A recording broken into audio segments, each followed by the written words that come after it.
Should you stay friends with your ex? Here is my answer. Yes. Thank you. Bye-bye. It's actually more complex than that. I will explain you why I think it's okay to stay friends with your ex, depending on some conditions that I will explain after the jingle. IGetMyExBack.com. Everyone deserves a second chance. First of all, the wrong way to do it. Very often, people have a tendency to say, let's be friends, after a long process of their ex sort of begging and being clingy and being needy. And therefore, their ex would say, okay, let's be friends. I don't want to see you crying. I don't want to see you begging. Let's be friends. And I think you have to be careful about this idea, the compromise between a harsh no contact when you feel like, okay, I have no news. I don't know what my ex is up to. I don't know if he or she's dating someone, if he or she's moving on. And at the same time, I just want to be connected, and we feel like the best way to sort of be safe is to stay friends. Ask yourself whether you think that they are making you a favor. Okay? If you think that they sort of gave up trying to accept and experience the real breakup, and they say, sure, let's be friends. This way, it's not ideal. Okay? Now, I'm going to explain a few things because I think it's positive. And I'm a very pragmatic person. I understand why a lot of people would say, never, ever, ever be friends with your ex. And to some extent, I do agree. Because the friendship you'll have with your ex is not a normal friendship, okay? And this is why I think it's okay to be friends, because it's a bit like a Trojan horse. I will explain a little bit how it would work or how I would play it. It starts with no contact. Remember, they want the breakup. They need to have the breakup. A lot of the time, they might be looking for emotional support. They will tell you, you're important in my life. I don't want us to be together, but I don't want you to be gone. That's not working. It's not working for you. That's not working if you want to get back together. A lot of people might think, okay, if I say no to this, it's over. She or he's going to forget me. And I want to be there for them because I care about them. Being nice will not bring your ex back in that case. You don't want to give them the butter and the butter's money, okay? It's scary, but trust me, it's the best for you to let go, to create that space, not to be there, to be around. If they want emotional support, if they want a shoulder to cry on, that's not your role anymore. They break the deal you had together, they have to bear the consequences. Okay? Otherwise, if you don't feel the pain of losing you, they're not going to be willing to give you an extra chance. They would never feel that need to get back with you. So it's very important to create a no contact if you want to be friends. If you break up and right away you become friends, that's going to be tricky. Then you reconnect. Either you break no contact or they do. It depends on the situation. I've tried to map out, and I know some people have 45 days, 90 days. It really depends, because I've seen so many different cases. If you're confused and don't know exactly whether you should break no contact, whether you should be the one waiting for your ex, etc., give me a shout. There's my WhatsApp number in the description. I'd be more than happy to help you and guide you. Sometimes coaching is not relevant. It depends on the time you need help, the time you... So ping me on WhatsApp. We'll have a quick chat, whether it's better for you to stay put and get in touch with me later on, or whether we're ready to have an action plan and then we can discuss how we could work together. When you reconnect, it's really about what's the intention. Okay, it's so important, because the thing is, you are not someone random. Okay, when you approach them, when you talk about, I don't know, what was the other day? I had a chat with a client, and he was telling her ex was a vet, and his dog had a problem. And so he said, like, can I ask her about my dog? Of course, that's a good idea. That's not the point. But even though she's a vet, she knows that there's like thousands of vets in his city, but he's deciding to reach out to her. Okay, so he knows every time a dumper would know that when you reach out, you have a hidden agenda. Always, always, always. Okay? And this is why you have to be very cautious, very careful not to talk about getting back together. That will come afterwards. Okay? You get in touch, you break the contact, you check where your ex is, whether they reply, the tone. There's so many things that you can assess in just one message. Okay? Now, the importance of the new you, because you've done no contact, you didn't do no contact just waiting for her or him to connect, you've done some work. Okay? Sometimes it's hard to find the motivation to change. Human beings, broadly speaking, we're really bad with change, okay? Sometimes we need a trauma, we need to be forced. Sometimes the drive is around the revenge.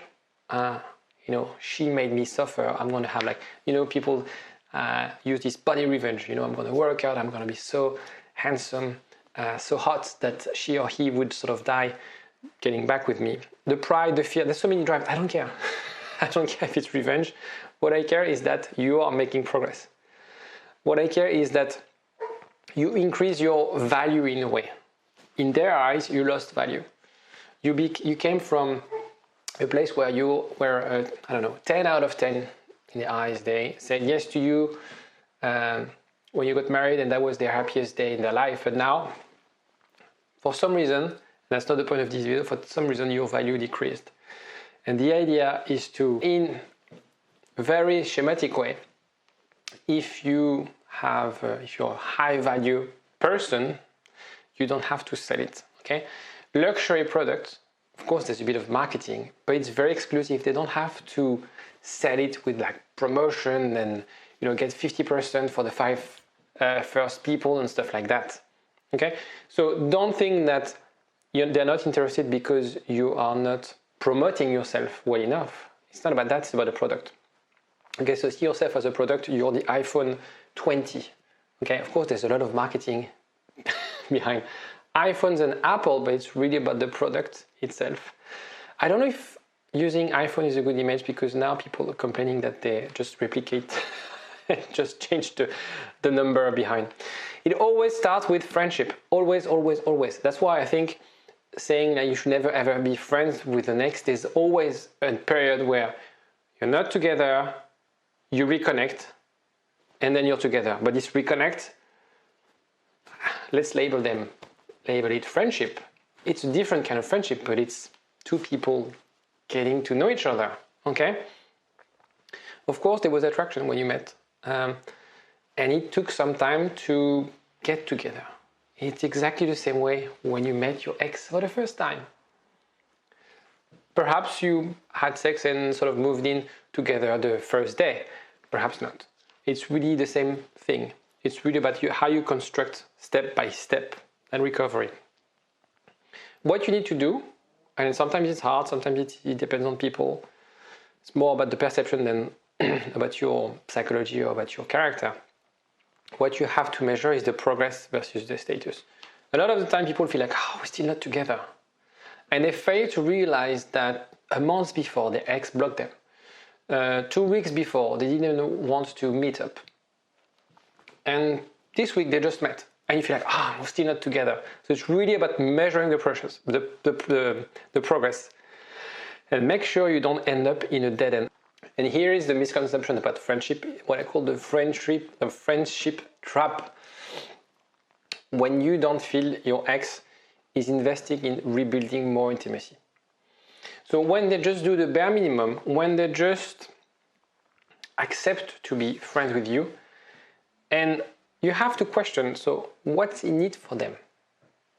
Why would they stay in touch with you if they decided to break up in the first place?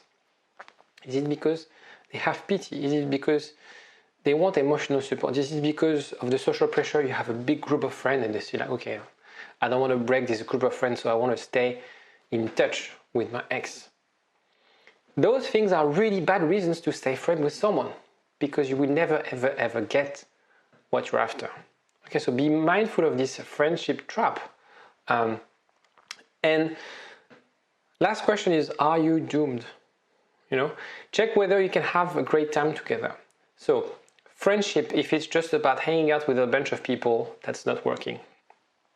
Assess whether you can have what I call like pleasure-driven activities, laughing together, sharing a good time, as if a first date. It doesn't have to be long conversation, walking alongside the beach together, hands in hands. Okay? It could be just like, I don't know, going and have, getting drunk together, going to do like skydiving or this kind of very high intensity activities where you share like very high emotion stuff. Do you feel it's mutual? Do you feel it's forced, or do you feel like you're just having a great time when you're together? It's natural. It's as if you're together. You're not kissing, you're not holding hands, but it's as if you still have this connection. And when they withdraw, is it because you're pushing too far? Is it because there's always a question of them being ready? Assess also what's in it for you. When you have those interactions, what's in it for me? What do I gain from this interaction? Is it just because I'm so scared that I'm going to leave that I will accept the minimum sort of interaction with them and I'm okay with that? If you're not sure, talk to someone, to your best friend, for them to assess, because sometimes we are blind. Of course, love makes us blind sometimes, and we accept things that we shouldn't accept. We accept to be treated in a way where with no one else we would be able to accept. So don't be complacent, because when you do that, you're potentially losing opportunities to meet someone who would respect you, who would treat you in a better way. So assess those things.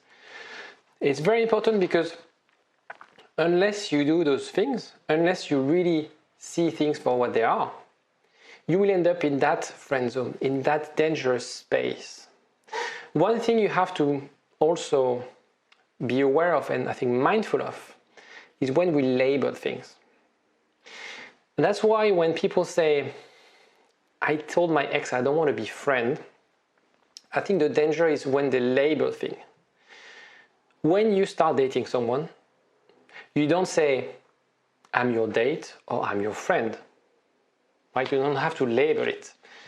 I think it's very important when you break up with someone.